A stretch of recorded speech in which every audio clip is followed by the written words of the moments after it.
beloved Boss Mike Cervera.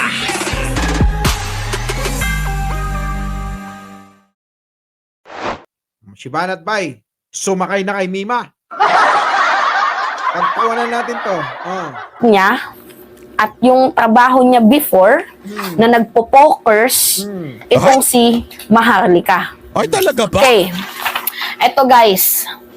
Ito yung nagpapatunay na talagang makulay guys. Makulay? Ang sex life ni Maharlika. Paano ko nasabi? Positibo eh. Ang sagwa nun. Makulay talaga. Paano naging makulay yun? Naloko na. Timang kulay nun. Adiri ka naman. Kung sino ka man vlogger, ako hindi ko kayang italakayin to. Sabihin mo na kasi si Mima, ginamit mo na yung content niya. Diba? Kung sino ka man vlogger, sabihin mo na si Mima Alicia. Ganun. Ginamit mo na nga yung kanyang content eh. Ipagkakait mo pang banggitin. Naloko na. Sige, pasok. Uy, anong pokers? Pokers, yung nagpo-pokers. Sabi niya, ano daw si Maharlika, dahil daw, pokers daw si Maharlika, kaya daw itong positive daw. Positive. Positive ang lola nyo. Positive nga eh. Positive si Hitad. Oh. Tinalo mo pa ako. Diyos ko po. Yan na. Yari ka, Mima. Nakakita ng butas. Yan na. Makakakita na ng butas yan. Diba? Grabe, ilan na yung body count mo? Tinalo pa daw siya. So, aminado siya. Kita mo. Hindi. Naloko na. Yung issue ni Mima, hindi si Mima usapan dyan. Ito talaga eh. Ang kapal naman ang mukha mo. Ang kapal naman ang mukha. Ano, aminado ka talaga na meron ka ring body count? May Yayariin ka ni Mima. Lako. Mamaya. Sige, bahala ka. pumatol sa'yo? Tao ba yan? Uy, grabe ka. Kala mo gwapo? Naloko na. May pumatol daw kay Mima. Mima, Mima, minamata ka. Kala mo naman, may karapatang mamintas. Naloko na.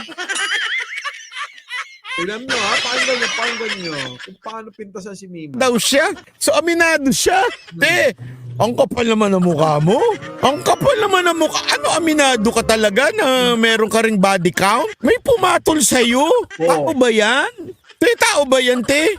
Hindi, unless nagbabayad ka, walang papatol sa'yo, te. Mima! Naloko na.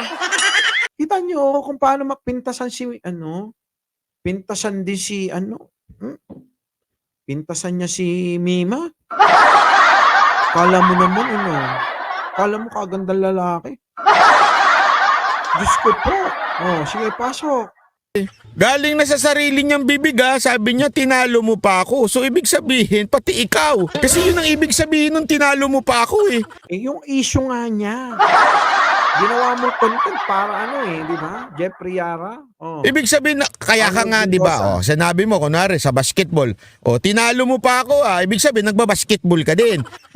Pagka sa wrestling, Hindi yun ang ibig sabihin niya. Tinalo pa siya ni Maharlika kasi sa edad. Sa ibig sabihin ni Mima, kasi bobo ka eh. Naloko na. Sorry. Sa edad niyang yon, tinalo pa siya na ke bata-bata. Yun ang ibig sabihin. Malisyoso lang yung utak mo. Diba? Malisyoso lang eh. tinalo mo ako, ibig sabihin, nakikipag-wrestling ka din. Hindi, mali ka. Hindi lahat ng pagkakataon pag tinalo mo. Parang ako, tinalo mo pa ako, nandito lang ako sa bahay. Ikaw, gala ka ng gala. Di ba? Na ako dito. Nanay mo, tinalo mo pa ako. Ikaw na anak, gala ka ng gala. Bobo! Diba? Mahina talaga ulo, pagbigyan nyo na nga. Naloko na. Pag mo sinabi mong poker si Maharlika at may body count siya, tinalo mo pa ako. Ibig sabihin, ikaw din, nakikipag-tsuktsakan ka rin kung kanino. Babo. Bobo, no? Mahina talaga ulo, di ba? Pero bigyan niya ng mali siya, hindi yung sinasabi ni Mima. Oh, di ba? Uy mo! Kadiri ka sa totoo lang ha. Yung Bakit ikaw hindi pa? Yari ka mamaya. Oh, may ribat si Mima rito. pagmumukha mo, kahit bigyan ako ng 2 milyon, please, hindi talaga. Oh, hindi ako naniniwala. Naloko na. Hindi ako naniniwala. Naloko na. Okay. Mamaya paghugot ko, may ano pa may kasama pang ano yun. Kadiri ah. Wag ganon. Ano, banat mo kay Maharlika? Meron ba? Tingnan nga natin dito. Kailanganing sumagot ni Banat Bay dahil meron Rebat yan ha, rebat. Naloko na. Eto na, rebat, Mima, rebat. mukhang kakailanganing sumagot ni Banat Bay dahil meron akong na-receive na isang mensahe. Yo? Totoo ba? Ako'y nagtatanong lamang guys ha. At unang-una, hindi ko kino-confirm na totoo to. Itong balitang nalaman ko. Pero gusto kong malaman Oh. sa mismong bibig niya kung totoo ba itong mga aligasyon tungkol sa kanya. Ano yung allegation, Mima? Ano nga? Ano? Naloko na. Bilis! Pasok! Oo. Sabihin mo na. Ah. Totoo ba? Na! Totoo ba? Na! Yan guys yung tanong natin. Totoo bang Na! nakabuntis ka? Ay, nakabong! Daming issue yun pa.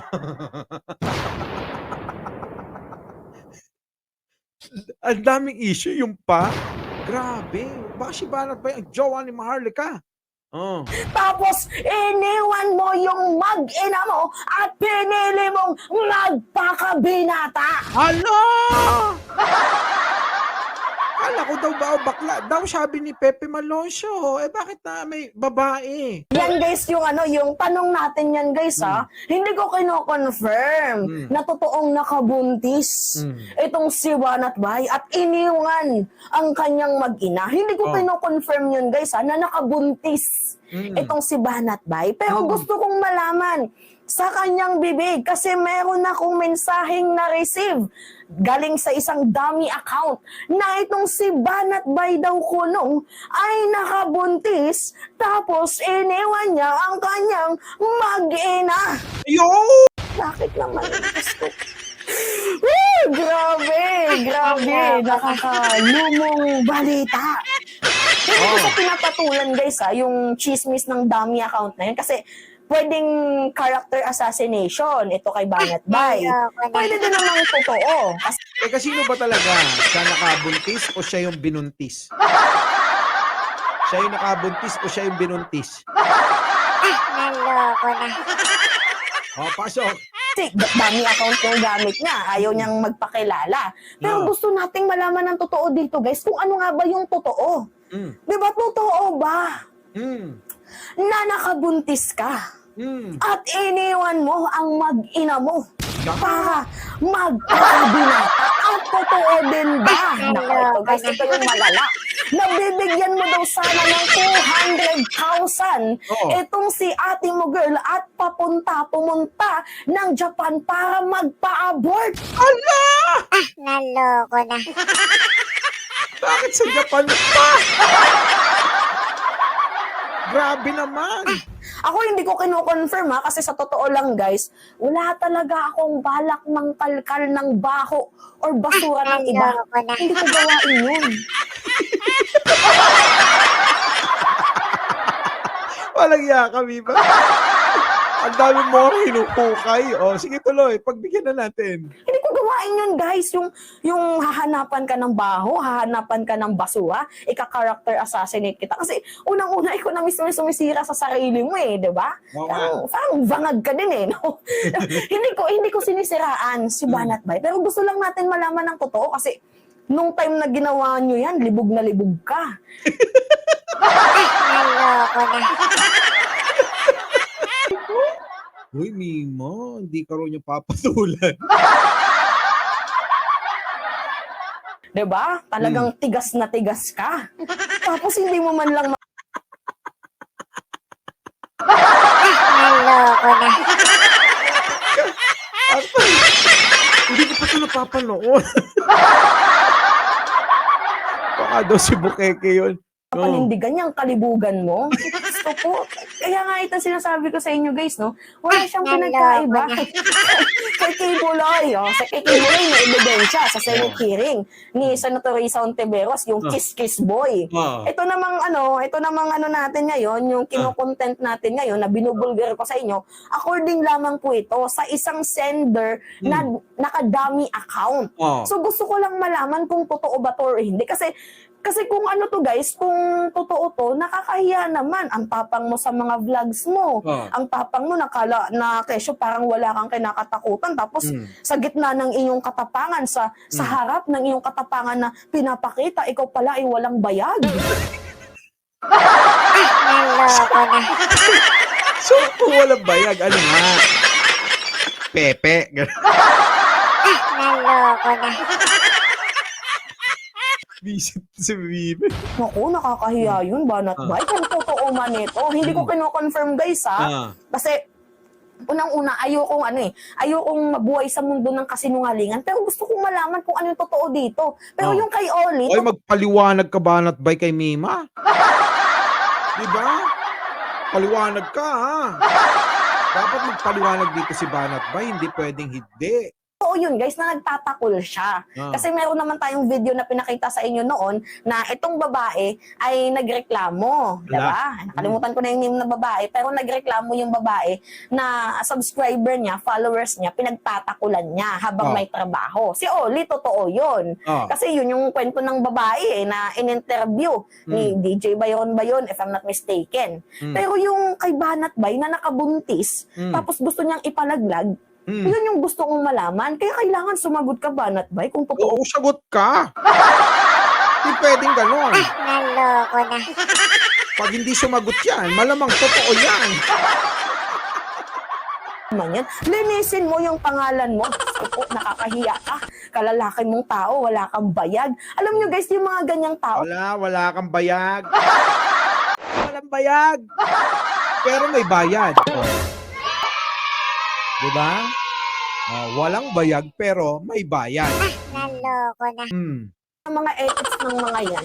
Di ba, ang lakas ng ang lakas ng tsumurba, tapos hindi na mga nanindigan. Asang putulin ng mga yung mga ethics na ganyan, no? Oo nga. Naku, buti na lang. Sa akin, walang puputol. Naloko Kasi na. may paninindigan, ganun. Paninindigan, ganun. Diba? Naloko na. Wala tayong isyong ganyan. Parang ang tingin lang nila sa mga babae para usan, di porket meron silang pera. Di ba? Ganyan ba yung tingin mo sa mga kababaihan? Wala ka bang kapatid na babae? Ha? Wala ka Uy, Banat Bay. Pag si Mima naging lalaki, mas gwapo ng malayong-malayo sa'yo. Naloko Baka na. akala ni Banat Bay, di ba?